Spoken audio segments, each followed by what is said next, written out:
YouTube. In this video we're going to go over the cue, let's go. This is not only a useful cue for shy, reactive, and overexcited dogs, but it's a great cue to teach any dog. Basically, let's go means I'm moving in the other direction and I want you to move with me. So for example, if your dog is sniffing and you want to continue on a walk, you can say let's go, or perhaps you've stopped at a street light and then the light changes, you can tell your dog let's go to tell your dog that you're moving. Or perhaps your dog is greeting another dog and you want your dog to turn away from that other dog.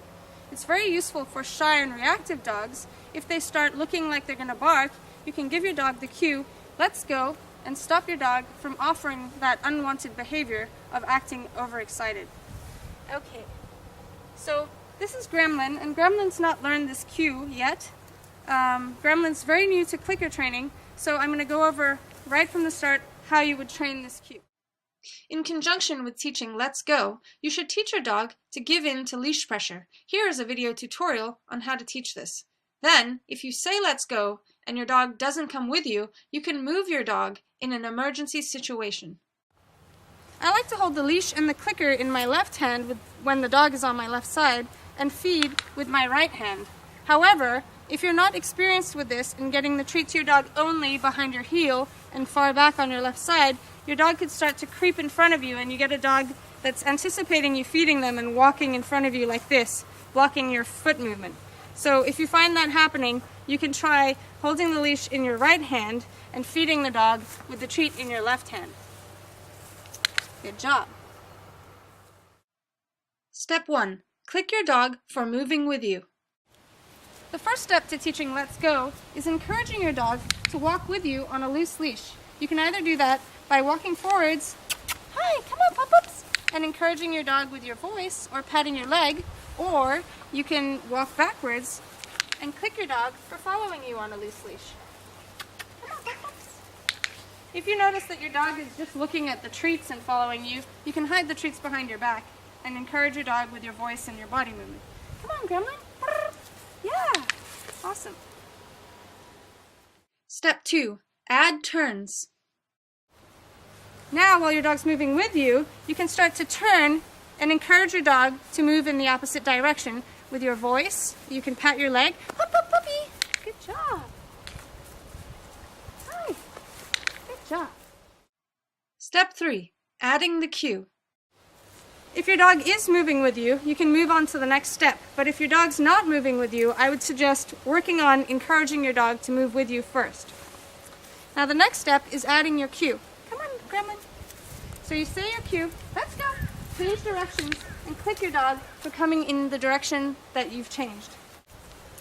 Gremlin, let's go. Great.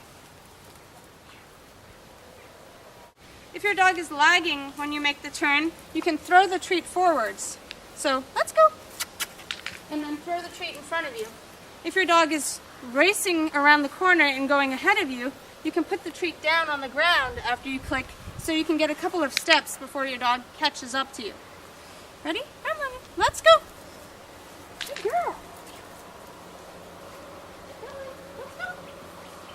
Good job! Awesome.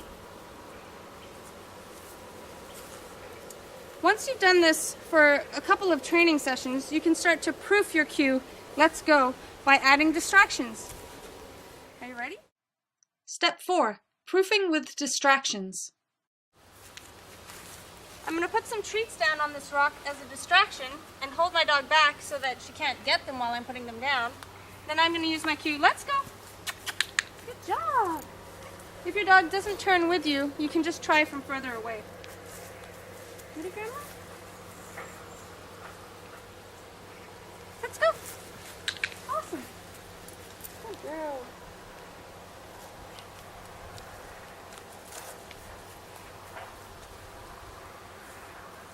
Let's go. Great.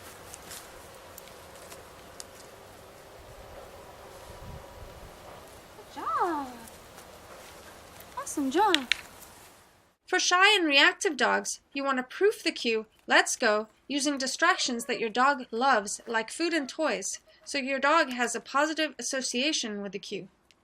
You also want to practice your cue, let's go, when there's nothing scary or intimidating in the environment, Otherwise, if you're only saying it when there's something creepy, your dog can learn that when you say let's go, it means that there's something creepy.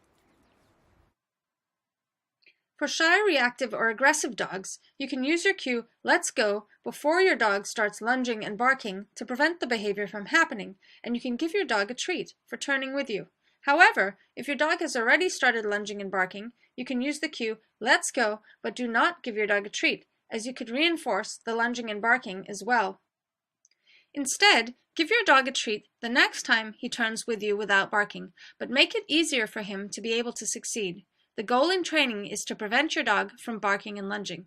If your dog doesn't listen to you when you say let's go, you can use the techniques described in the video, giving into leash pressure, to move your dog away from the trigger. Here are links to 4 video tutorials on how to solve barking and reactivity in dogs. Click on the link to watch the video.